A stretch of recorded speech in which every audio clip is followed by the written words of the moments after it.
Hello guys, welcome back to Trading for Beginners, and in this video I'm going to talk about how can you check your friends into Hamster Kombat. So without any further ado, let's dive right into this exciting video.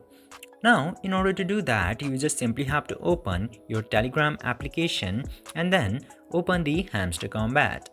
And after opening the Hamster Kombat, you will get to see a bunch of options into this homepage.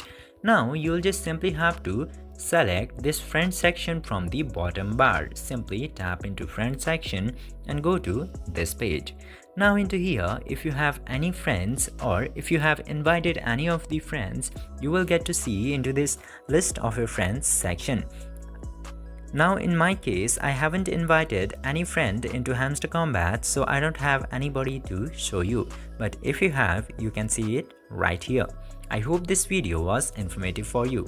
If yes, don't forget to like, share and subscribe to the channel to never miss another update. Thank you for watching the video.